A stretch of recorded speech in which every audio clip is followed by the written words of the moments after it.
From that, as part of Ghana Month, the Beverly Hills Academy and Center for Indigenous Knowledge and Organizational Development are challenging students to prepare strictly indigenous African meals to combat the rising tide of youth lifestyle diseases. Deputy Director of CCOD, Daniel Bankudu, wants government to pursue a policy regime that prohibits the sale of carbonated ultra-processed foods, adding that the national buffer stock must be reassigned to prioritize food grown by Ghanaian farmers. Rafiq Salam has this report.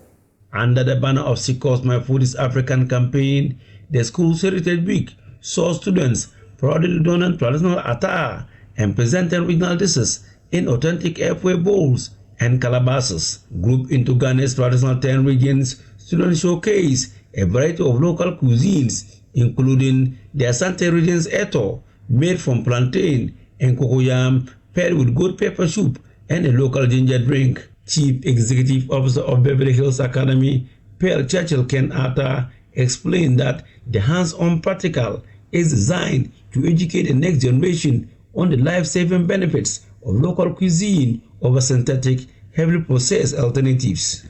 It's about how our forefathers were preparing their food, the indigenous food they were preparing for us. Those times they were nothing like monosodium or any other thing.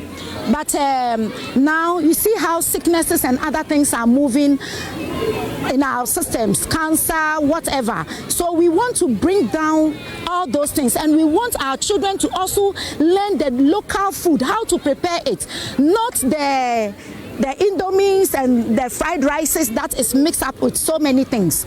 So at the end of the day, what are we doing? Let them start from this angle whilst they are in school.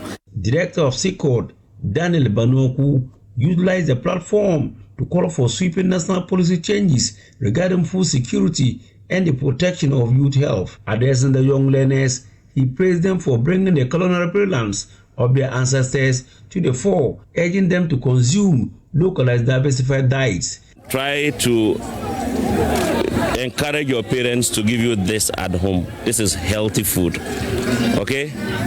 Well done. Speaking to Joy News, Daniel Banoku outlined CCOD's ultimate legislative goals. Biggest dream is to wake up and see a policy in the Parliament of Ghana promoting agroecology and agroecology education among all the tertiary education sectors in our universities. We want to wake up one morning and the Minister of Food and Agriculture would say that the buffer stock should be redesigned in a way that brings the food that is grown by the African and the Ghanaian farmer only into the market for Ghanaians to consume that. We want to wake up to a policy regime that prohibits the sale of carbonated ultra-processed foods among our youth. We want to wake up to a policy, to a regime where there is protection for what our children are eating. We want to ensure that the future generations of this country are protected, and that is what we stand for. He expanded on the economic impact of the campaign, explaining that every cedi spent on local food directly empowers Ghanaian agriculture. It is time that we look at policy and trade policies that will ensure that made in Ghana products, made in Ghana foods are the foods that are finding their way onto the table of every Ghanaian. The choices we make by spending 1 cedi on a food that is imported goes a long way to affect a village farmer somewhere. But when we spend that 1 cedi on a farmer and on local rice, it's helping the farmer in Nakpanduri. We spend 1 cedi on millet, it's helping the farmer in Wale Wale.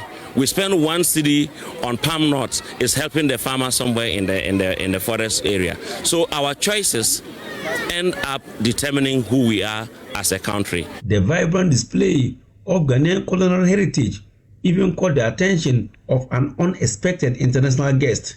Richard McKeown, a filmmaker and licensed professor from New York visiting the region, praised the initiative for fostering deep national unity and cultural appreciation. He was deeply moved by the pride the young learners exhibited while presenting their traditional dishes to the audience. Something like this is very important, especially after I learned that the kids who have been cooking this cuisine are not even from these regions.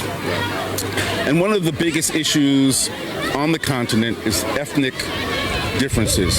So when you have kids who are cooking, who are exploring cultures within their country, now we are creating a synchronicity, an appreciation of other cultures. So now we're all from the same country versus the same town versus the same village.